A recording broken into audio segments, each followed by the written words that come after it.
Hari Om, Hari Om.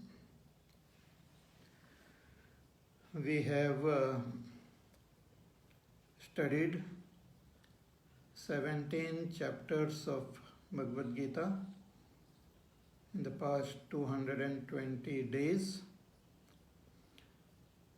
Today we will begin the study of the 18th chapter, the last chapter.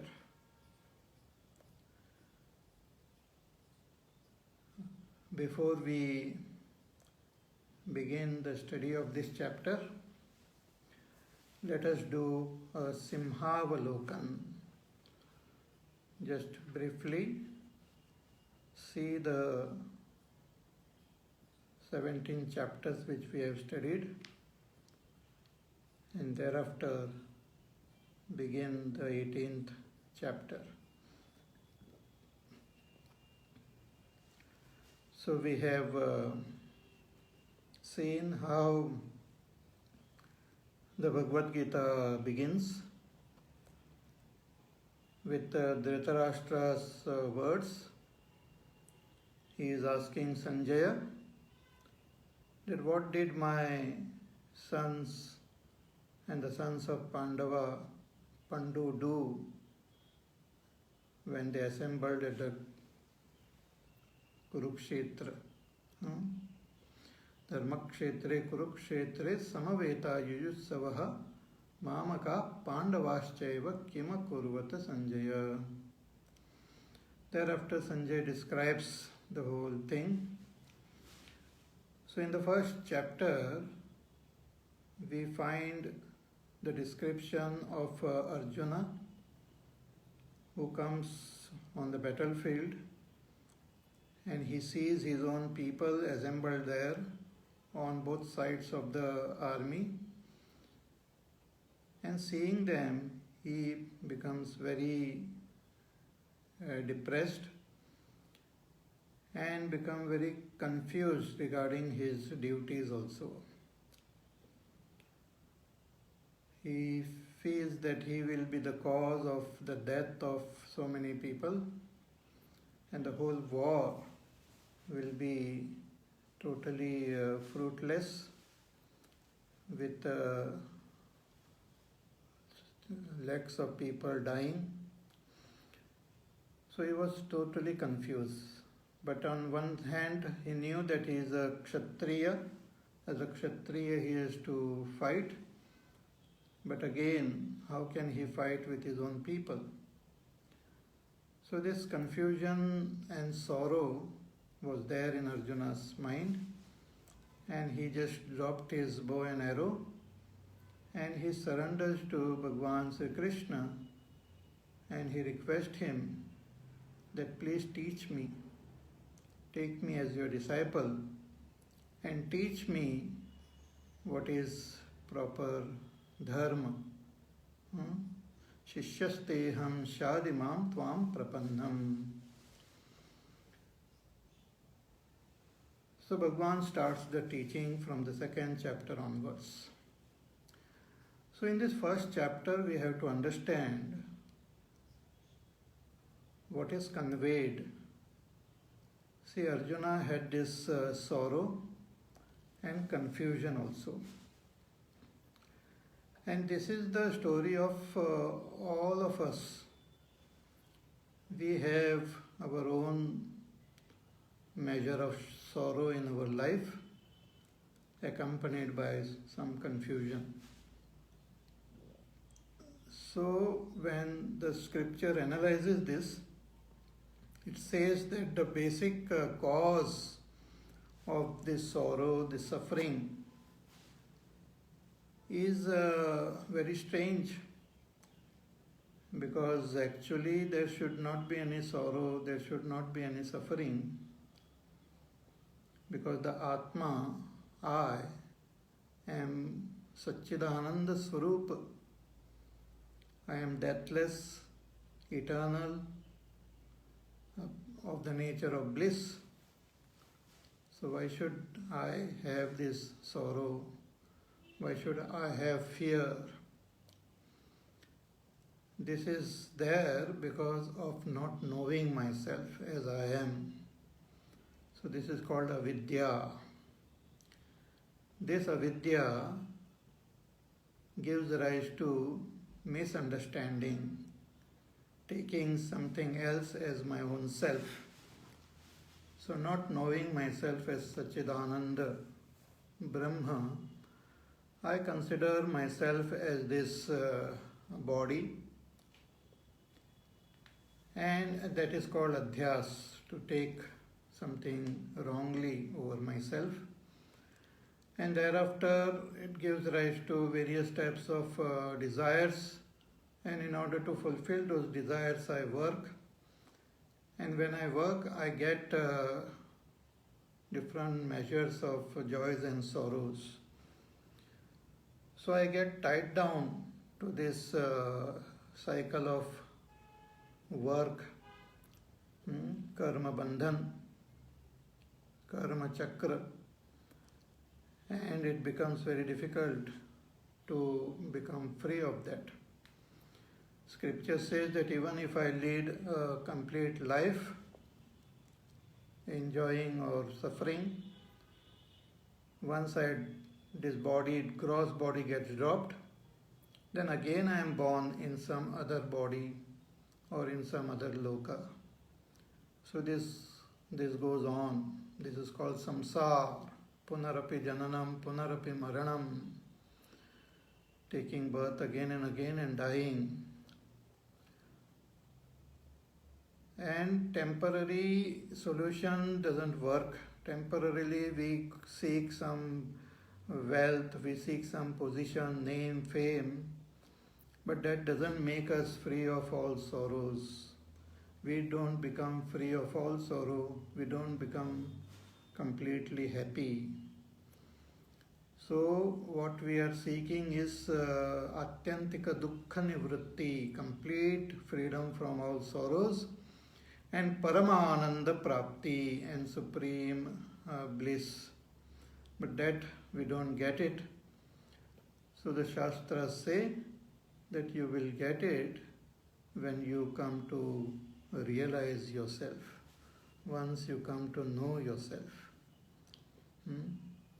Once you gain that self-knowledge, you will become free of all this sorrow and gain that eternal bliss. But how can I gain this recognition of my own self, direct realization of my own self? That is a big process. For that I need nididhyasan. But in order to have this nididhyasan, I should gain proper knowledge of the self.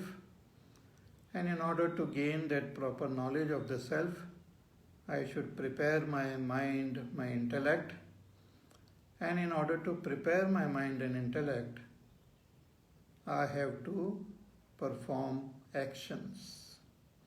Because at present I am identified with this ahankar, who is performing action in this world with the help of the body, mind, senses, etc. So I go along with this ahankar and perform actions in such a way that my mind becomes pure. So in the second chapter, Bhagavan taught Arjuna the real nature of the self, which is unborn, eternal, deathless, birthless, all-pervading, and which is different from this body.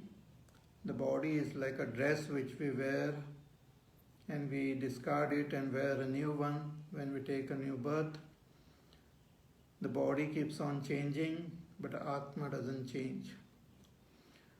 So through Karma Yoga, Karmanyeva Adhikaraste Ma Phaleshu Kadachana, through Karma Yoga, once the mind becomes pure, when we gain that knowledge, then we have to meditate through nididhyasan, gain abidance in that self as Brahma. such a person of steady wisdom, sthita prajna, the lakshanas, characteristics of such a sthita prajna were also told in the second chapter, and Bhagwan concludes that chapter. But then Arjuna has this question that ultimately if we have to gain knowledge of the self, then what is the role of karma? Why should one do karma? Why not directly focus on meditating and gaining abidance in that self? Bhagwan says that that is not possible. In the third chapter, Bhagwan said that that is not possible. Therefore, there are these twofold path, the path of karma and then the path of knowledge, which culminates in that abidance in the self. So the path of karma has to be followed first in order to purify the mind. By just renouncing karma or not performing karma, we cannot gain that moksha. Na karmanam anarambhat naishkarmyam purushošnute na cha sanyasanadeva siddhim samadhigacchati.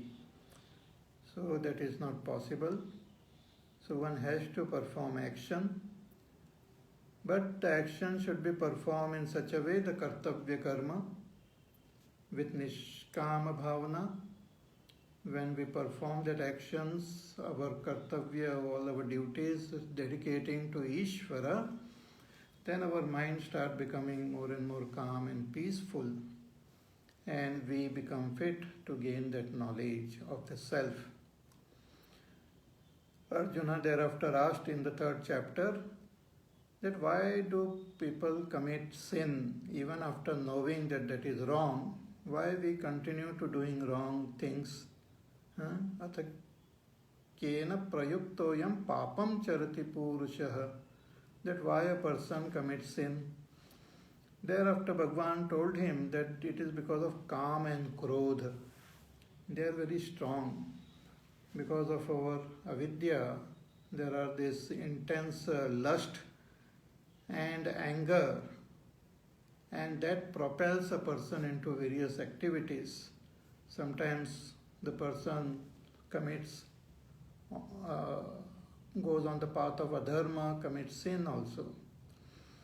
So in order to overcome this Kam and Krodha, we have to follow the path shown by the Shastra, and only when we transcend this mind and intellect and gain abidance in ourself, we will be able to completely eradicate Kam and Krodha. Then in the fourth chapter, Bhagwan briefly told the parampara of this knowledge. Bhagwan says this self-knowledge I had given to the Lord's Son in the beginning of creation, and He gave it to His Son, and through this Guru Shishya Parampara, this knowledge got transmitted. But due to long passage of time, it got destroyed, it got adulterated. So I gave that same knowledge to you. So Arjuna got this doubt that how come you gave this knowledge to Lord's Son? Because he was born before you were born recently. So Bhagwan then revealed to Arjuna that I, the Ishvara, I am Nitya Shuddha Buddha Mukta Swarupaha. Though I have taken many births, many avatars, I know them all. I don't take avatar out of ignorance. Taking my own prakriti in my control, I manifest myself whenever there is decline in dharma and increase in adharma. Paritranaya sadhunam vinashaya cha dushkrutam dharma sansthapanarthaya sambhavami yuge yuge. And though everything is born from me, this whole world is come from me, and I am also the creator of this four varnas, but though I am the doer, know that in my Swarupa I am not the doer. Tasya kartaram apimam vidhi akartaram avyayam. So those who recognize me, my divine karma and my divine janma, those who understand my secret, they understand themselves also and become free. And Bhagavan told Arjuna that many in the past, following this path shown by me, have purified themselves and have recognized me and have become free of this samsara. So, after pursuing the path of Karma Yoga, hey Arjuna, purify your mind and approach a teacher and gain self-knowledge. So Bhagavan said, Tad viddhi pranipatena pariprashnena sevaya upadekshanti te jnanam jnaninas tattvadarshinaha. That you approach a teacher, do namaskar to the teacher who is jnani, who is the knower of the shastras, ask proper questions and learn from the teacher, gain that knowledge of the self. And once you gain that knowledge of the self, you will be able to meditate and gain that abidance. So in the 5th chapter, Bhagavan again talked about the importance of Karma Yoga, and through Karma Yoga, once our mind becomes more and more pure. Because Karma Yoga is dedicating our Nitya Naimittik Karma to Ishvara, and the mind becomes absolutely pure. And when the mind becomes pure, intellect becomes pure, then this knowledge that I am that Brahma becomes more clear, and I can gain abidance in that knowledge. So once the mind becomes pure, I can drop all karma and focus my attention on gaining abidance in my own self. So that karma sannyas, dropping all the karmas simultaneously while pursuing the path of niridhyasan, that was mentioned in the 5th chapter. Bhagavan says, one who gains that abidance in the self, then even though activities happen with the body of this person, really speaking, that Atma is not doing anything. Pashyan, Shranvan, Sprishan, Jigran, Ashnan, Gachan, Swapan, Shwashan, Pralapan, Vishrajan, Grindhan, Unmishan, Nimishan, Napi, Naiva Kinchit Karomiti, Yukto, Manneta, Tattvavita. The Tattvavit, one who has recognized that Tattva, the essence, the Swarupa of the self, comes to understand that I am not doing anything. All the activities are happening in Prakriti, but I, the Supreme Self, is not the doer. So in order to meditate and gain that abidance, that karma sannyas is required. So that Bhagavan explained in this 5th chapter. And in the 6th chapter, Bhagavan taught the path of niridhyasan, taught the path of dhyana. That how ekaki yata chittatma, dropping everything, going in solitude, withdrawing the attention from the whole world, sitting in that asana, and shifting one's attention on that Supreme Self, that Pratyagatma, Shanai Shanai Ruparamet Buddhya Dhritigrihitaya Atma Sanstam Manakritva Na Kinchidapi Chintayet. One should withdraw the attention and focus on the self, be the self, and thereafter don't initiate any thoughts, and that will lead to abidance in that self. So the path of dhyana was revealed in the 6th chapter, And Arjuna had this question that my mind is so restless, how can I meditate? So Bhagavan says, yes, the restlessness of the mind is there, but with abhyas and vairagya, we can control the mind and then meditate and gain that abidance. So abhyasena tu kaunteya vairagyena cha grihate. Through abhyas and vairagya, the mind can be kept under control and one can gain abidance in one's own self. And Bhagavan said that one who has gained that abidance, he looks at the whole world as his own self, and he looks the whole world in his self. So the person gains sarvatma bhav. The whole world has become his own self. He knows that everything is myself only. Everyone and everything is my own self. That experience the self-realized person gains. Thereafter Arjuna asked the question that what if one is pursuing this path of Niridhyasan, but before attaining that complete abidance, he dies, the stula sharir gets dropped. What happens? Then Bhagavan says that such a person is born again.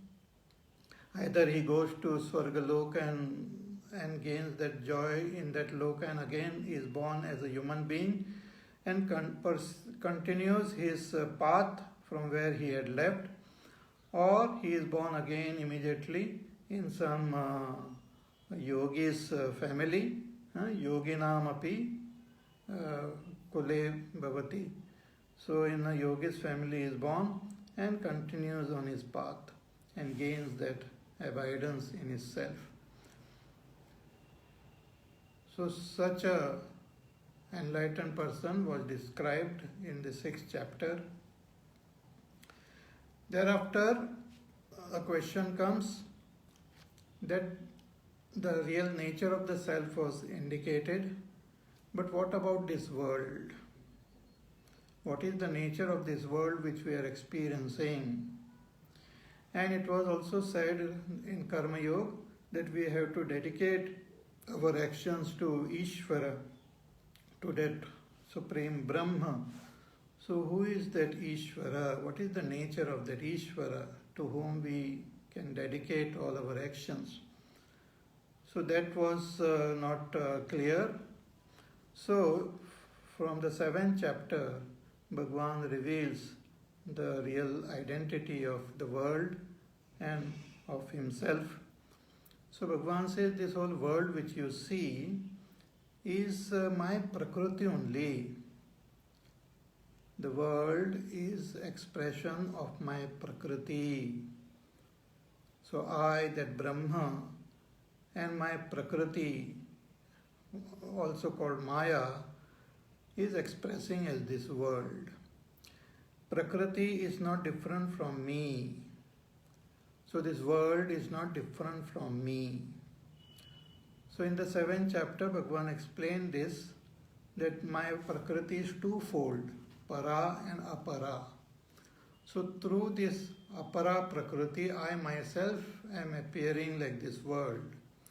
And through my para Prakriti, I myself am appearing like all the jivas. So jivas are also myself, and the whole world is also myself. Not only the world which we see in front of us, but even the other lokas are not different from myself. So in the 8th chapter, Bhagavan talked about the different path, the Dakshinayan, the Uttarayan. People, according to their karma, they go to different lokas up till Brahmaloka. But all these lokas are also myself only. They are also expressions of my Prakriti. And according to karma, one gets the gati. But at the time of death also, if one meditates on me, remembers me by chanting Omkar, one who abides in me, they become free of this samsara. They gain that moksha. So that was explained in the 8th chapter. Then in the 9th chapter again Bhagavan revealed the identity of himself and this world. Bhagavan says, if you see this world, the world which you see, I am present in this world. I am present in this world.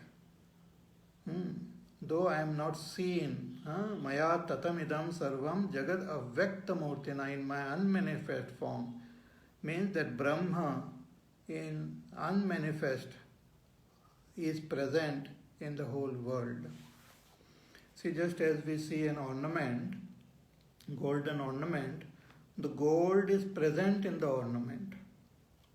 There is no part of the ornament which is devoid of gold. But in case of gold ornaments, the eyes which can see the ornaments, the same eyes can see gold also. But in case of this world, the eyes which can see the world, those eyes cannot see that Brahma. But Brahma is present. So Bhagavan says, I am present in this world. The whole world exists in me. But I am not in the world. Means the nature of the world as it is seen is different and my nature is different. And in me, in my Swarupa, there is no world. I alone am there. So if you see the world, I am existing in the world. But when you realize me, you will know that other than me, nothing is there. Everything is myself. So that strange relationship of Bhagavan and the world is not different from Brahma, but Brahma is different from the world. In the world, Brahma exists, but in Brahma, the world doesn't exist. So that Ishvara, who is pervading this whole world, who is expressing as Vaishvanara, who is expressing as Hiranyagarbha, to that Ishvara we should dedicate all our actions, we should dedicate all our emotions to that Ishvara. So patram pushpam phalam toyam yo me bhaktya prayachati tadaham bhakti paratam ashnami prayatatmanaha. Bhagavan says, whatever one offers with devotion, I accept. So through our karma yoga, we dedicate everything to that Ishvara. And when we live in this way, expressing our love, our bhakti for Bhagavan through our action, कि whatever actions we do, whatever tapa we do, whatever dana we do, whatever we do, everything is offered to that Ishvara. So through that we can purify our mind and recognize that Ishvara. So Bhagavan said, I am in all and everything is in me. So in the 10th chapter, Bhagavan revealed his vibhutis to Arjuna. Hey Arjuna, this I will tell you my main vibhutis, that how I am present in everything. In the mountains, I am the Himalayas. Among the rivers, I am Ganga. So in this way, Bhagavan showed many of his vibhutis to Arjuna, that you meditate on these vibhutis to make your mind pure, to tune to myself. Then in the 11th chapter, Arjuna requested Bhagavan that I want to see how this whole world is existing in you. I want to see your Vishwarupa. I want to see. See, as I said, that in ornaments we can see not only the ornaments, but we can also see gold. But in this world, with our eyes we can see the world, but with the same eyes we cannot see Ishvara. But Arjuna wanted to see, so Bhagavan said, I will give you Divya Chakshu, by which you will be able to recognize, you will be able to see how the whole world is existing in me. So it is most fascinating darshana Arjuna got. In the 11th chapter, he saw the entire creation existing in Ishvara. So much of brilliance, as though thousands of suns rising at the same time. More brilliance than that Arjuna could see in that Ishvara in whom existed the whole world. So Arjuna not only saw Bhagwan, the entire creation, but he also saw the whole Mahabharata war and what will happen. He saw all the warriors entering the mouths of that Vishwarupa and getting swallowed by that Vishwarupa. After seeing that form, that frightening form, Arjuna got so scared that he requested Bhagwan that please come back in your Saumya Rupa, Saumya Vapur Mahatman. So again Bhagwan came back in his Saumya Rupa and told Arjuna that what you saw is very rare, it is not seen, and by your own effort you cannot see me. With my blessings only one can gain this vision. So Arjuna asked in the 12th chapter again another question, that those who worship your manifested form and those who worship you in your unmanifest, who are the better knowers of worship? Those who do Vyaktopasana and those who do Avyaktopasana. So Arjuna, Bhagwan said that both Avyaktopasana as well as Vyaktopasanas are my own upasana, so they ultimately attain me only. But in the initial stage of our sadhana, Vyaktopasana is easier than Avyaktopasana, because of our identification with our body.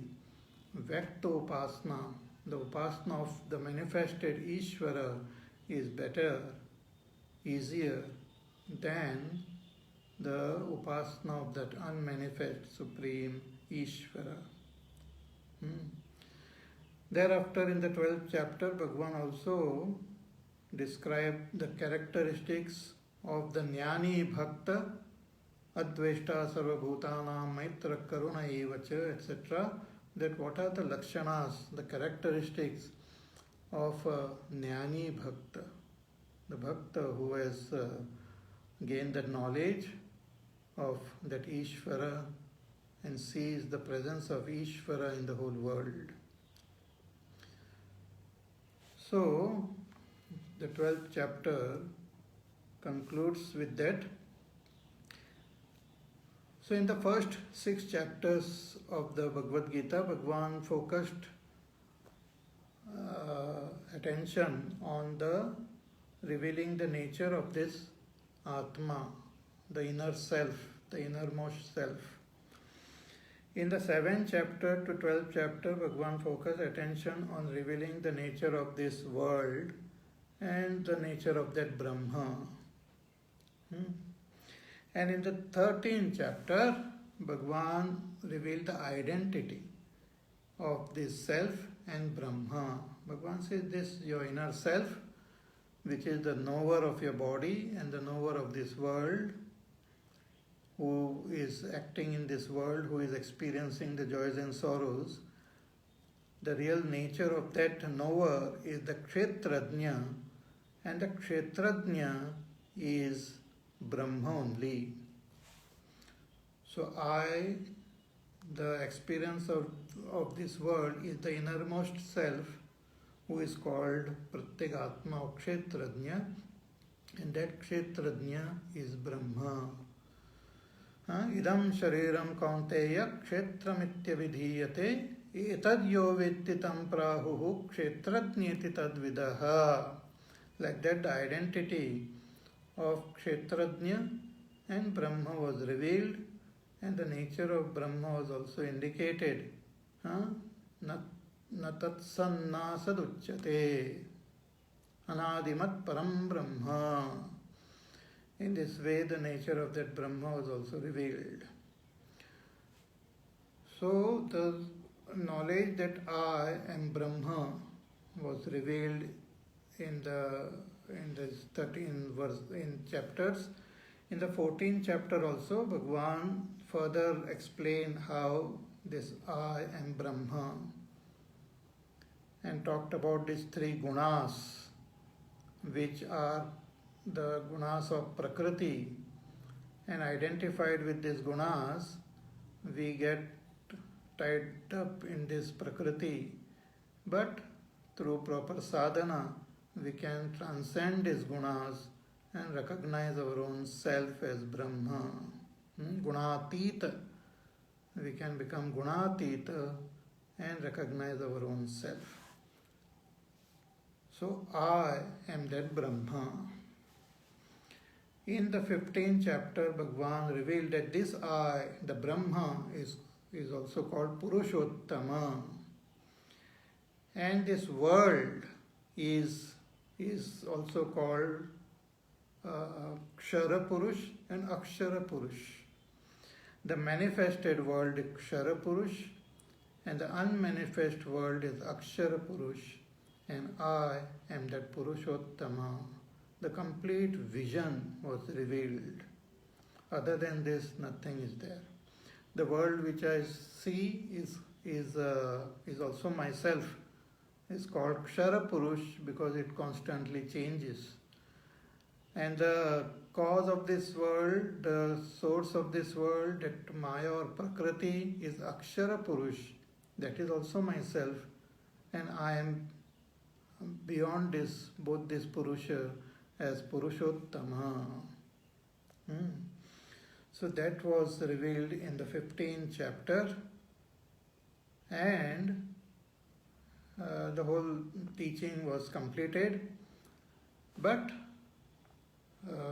even after gaining this understanding that I am Brahma, even after gaining conviction that I am Brahma, we have to pursue the path of Nididhyasana in order to gain abidance and gain that moksha.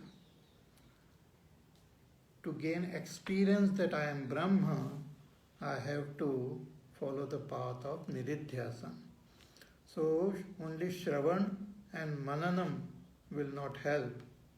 Nididhyasana is important. And for Nididhyasana, the purity of our Antakarana is very important. So in order to purify my Antakarana, I have to do my sadhana.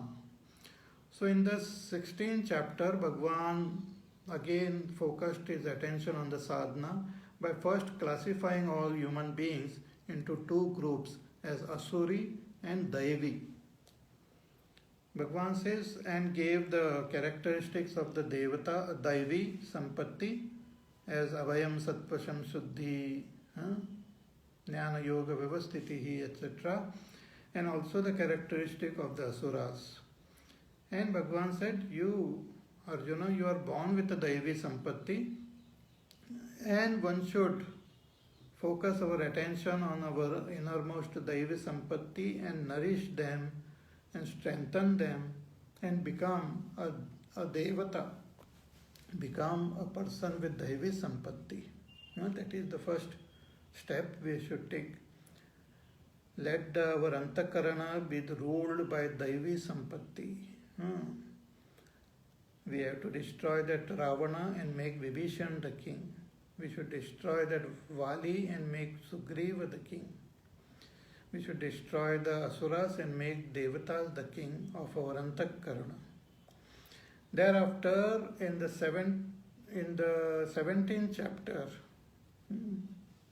which we saw now, Bhagavan talked about the threefold path, the threefold karma, yajna, dana, tapak karma, which when one does with Shraddha, because in the 16th chapter, in the end, Bhagavan gave the importance of the Shastra, कि those who want to pursue this path and gain that abidance in the self and gain moksha, they have to take support of the Shastras.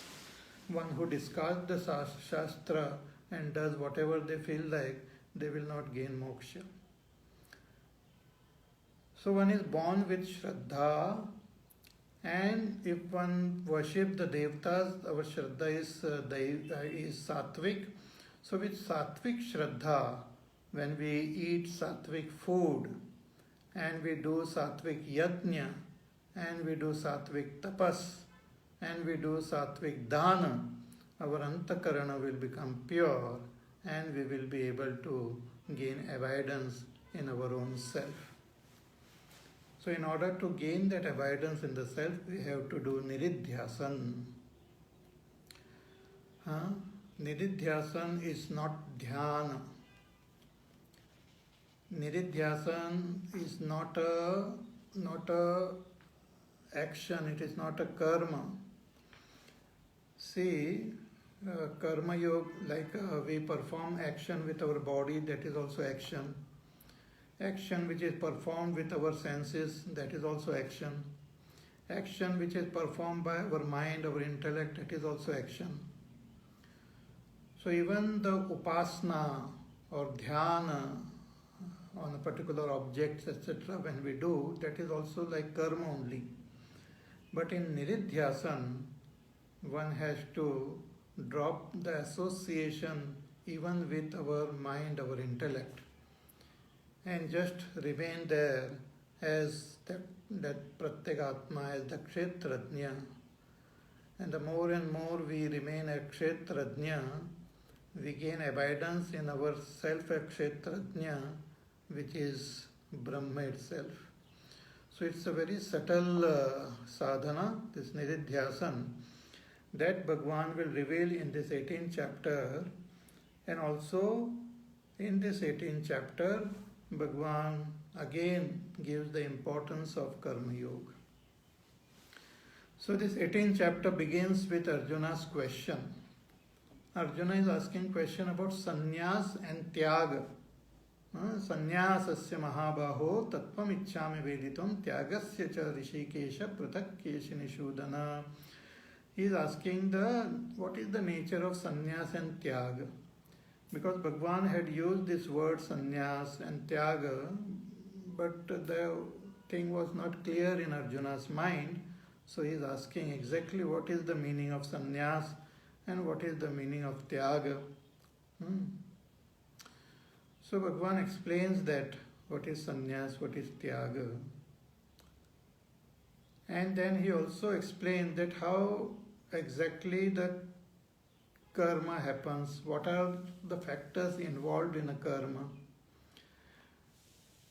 Then what are the various things which propel a particular type of action. And he analyzes very beautifully the whole contents and the process and the whole mechanism of action.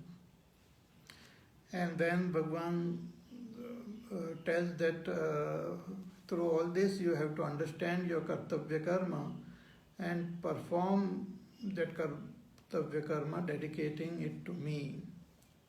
Yata pravritir bhutanam, one from whom everything has emerged, that Ishvara, dedicate all your karmas to Ishvara. That will purify your mind, and that knowledge that I am Brahma will become more clear, and thereafter you pursue the path of Niridhyasan. That path of Niridhyasan is also called Jnana Nishtha. Bhagavan explains that Jnana Nishtha beautifully in this chapter. And then through that Jnana Nishtha alone we gain self-knowledge, we gain moksha. So again, in order to gain that Jnana Nishtha, we have to perform our actions. So Bhagavan again tells Arjuna that therefore you perform your actions properly. Don't come under the sway of your ahankar. Don't say that I will not fight this war. Don't get confused. And dedicate everything to me, and I will take care of you. I will take care of you. Ishvara sarvabhutanam riddeshirjuna tishtati brahmayan sarvabhutani yantra rudhani mayaya. I, the Ishvara, is present in everyone's heart. I control everyone. You surrender to me and I will take care of you. And finally Bhagavan tells Arjuna, Sarva dharman parityajya mamekam sharanam vraja aham tva sarva papebhya mokshayishyami ma shuchaha. That you give up everything and surrender to me, I will release you from all your sin and give you moksha. Thereafter, in this chapter, Bhagavan tells whom this knowledge should be given, who is adhikari for gaining this knowledge which is revealed in Bhagavad Gita, and who are not adhikari. And then Arjuna, he asked Arjuna that, oh, did you understand what I taught you? Hey Arjuna, did you listen to me properly? All your confusion, have they gone? So Arjuna says, yes, Bhagwan, ki nashto moha smritir labdha tvat prasadat mayachyuta. All my moha has gone. Everything has become clear. Gata sandeha. All sandeha has gone. Karishye vachanam tava. I will do as you said. And then Sanjay concludes, Yatra Yogeshwara Krishna Yatra Partho Dhanurdharaha Tatra Shri Vijayo Bhutihi Dhruvani Tirmatir Mama. So in this way, this whole Bhagavad Gita is the most fascinating Shastra, and it's complete. If one takes the guidance of Bhagavad Gita properly, understand it properly, one will be able to pursue the path of Dharma and will be able to pursue the path of Brahma and gain that self-realization. So with this background, let us now begin with this 18th chapter. So let us chant the first verse. Om Shri Paramatmane Namaha. Om Atha Ashtadashodhyayaha. Arjuna Uvacha Sannyasasya Mahabaho Tattvamichhami Veditum Tyagasya Charhishe Kesha Prathakkeshi Nishodana. Thus begins the 18th chapter. See, this 18 number has been given a lot of importance also. Even in the whole Mahabharata war, there were total 18 Akshahunis Senas were there. 11 on the side of the Kauravas and 7 on the side of the Pandavas. 18 were there. And the whole Mahabharata war was fought for 18 days. And the whole Bhagavad Gita is in 18 chapters. So that 1 and 8 is very interesting. So it's Bhagwan's Prakriti only. Bhagwan alone as that 1 Para Prakriti and 8 the Ashtadha Apara Prakriti expresses as this world. So the world is expression of Bhagwan only as that 18. So once we know the secret of this 18, we know the secret of Para and Apara Prakriti as that Brahma, we will become free of this samsara. So here this chapter begins with Arjuna's question. Arjuna Vacha. Arjuna is asking Bhagwan, Kis sannyasasya mahabaho tattvam ichhami veditum. Ki he mahabaho. Arjuna is addressing Krishna as Mahabaho, one who has got Mahan Bahu, long arms to embrace everyone. Ki he Mahabaho, कि संन्यासस्य तत्वम इच्छामि वेदितुम, that I want to know, I am desirous to know the tattva, the essence, the essential meaning, the implied meaning of the term sannyas. Bhagwan had used this term sannyas in the 3rd chapter also, in the fifth chapter also. So I want to know exactly what is the meaning of the term sannyas. Sannyas, literally it means tyag only, it means giving up. But what giving up? Giving up what? So sannyasasya mahabaho tattvam ichchami veditum. I am interested to know the tattva, the essence of this essential meaning of the term sannyas. And not only sannyas, but tyagasya cha rishikesha. Hey Rishikesha, I also want to know the meaning of the word tyaga. Tyaga also means renunciation, but that word was also used. So Arjuna wants to know exactly what it means by the term sannyas and what it means by the term tyaga. Separately, properly, prathak, distinctly. What is sannyas? What is tyaga? Hey Keshini Shudana. Keshini Shudana is the name of Krishna, because he had killed a Rakshasa called Keshi. Keshi Asura, who had taken a form of a horse by his chala. He took a form of a horse to create harm. So Bhagwan recognized that Keshi and had killed him. So Keshi nama hayash chadma asuraha tam nishudi tavan Bhagwan Vasudeva tena tan namna sambodhyate Arjunena. Therefore Arjuna addressed Bhagwan as Keshi, Keshini Shudana, destroyer of Keshi.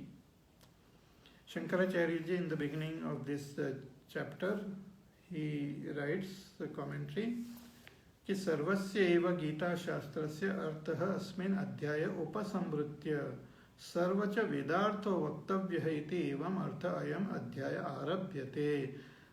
Shankaracharya ji says that the meaning of the teaching which is given in the entire Gita Shastra is summarized in this chapter. And it is not only the summary of the teaching of Bhagavad Gita, but it is also the summary of the teaching of the Vedas. So Vedartha, Sarvacha Vedartha, it also contains the very essence of the teaching of the Vedas. So Sarveshu hi atiteshu adhyayeshu uktah artha asmin adhyaye avagamyate. So whatever was taught in the previous 17 chapters, the main teaching is again repeated in this chapter also. Though it begins with Arjuna's question regarding what is the exact nature of the term sannyas and the term tyaga. Arjunaha tu sannyasa tyaga shabdarthayoho eva vishesham bubutsuhu uvacha. So with this question the chapter begins, and the entire chapter is a reply to this question. Actually Bhagwan replies briefly and then he summarizes the teaching of the entire Bhagavad Gita. So more about this we will see in our class tomorrow. So till then you take care, be happy, safe, peaceful, healthy, do your work, do your sadhana. Listen to this pravachan again. I have summarized the whole Bhagavad Gita, so listen to it, understand the whole sequence and the logic. So then the whole teaching will become more clear. and we shall meet again tomorrow. Hari Om. Shri Ram Jaya Ram Jaya Jaya Ram. Shri Ram Jaya Ram Jaya Jaya Ram. Shri Ram Jaya Ram Jaya Jaya Ram. Shri Ram Jaya Ram Jaya Jaya Ram. Shri Ram Jaya Ram Jaya Jaya Ram. Shri Ram Jaya Ram Jaya Jaya Ram. Shri Ram Jaya Ram Jaya Jaya Ram. Shri Ram Jaya Ram Jaya Jaya Ram. Shri Ram Jaya Ram Jaya Jaya Ram. Shri Ram Jaya Ram Jaya Jaya Ram. Shri Ram Jaya Ram Jaya Jaya Ram. Shri Ram Jaya Ram Jaya Jaya Ram. Shri Ram Jaya Ram Jaya Jaya Ram. Shri Ram Jaya Ram Jaya Jaya Ram. Shri Ram Jaya Ram Jaya Jaya Ram. Shri Ram Jaya Ram Jaya Jaya Ram. Shri Ram Jaya Ram Jaya Jaya Ram. Jaya Jaya Ram Jaya Jaya Ram. बोलिए सियावर रामचंद्र भगवान की जय. ओम पूर्णमदः पूर्णमिदं पूर्णात् पूर्णमुदच्यते पूर्णस्य पूर्णमादाय पूर्णमेवावशिष्यते. ओम शांति शांति शांति. हरि ओम. श्री गुरुभ्यो नमः. हरि ओम.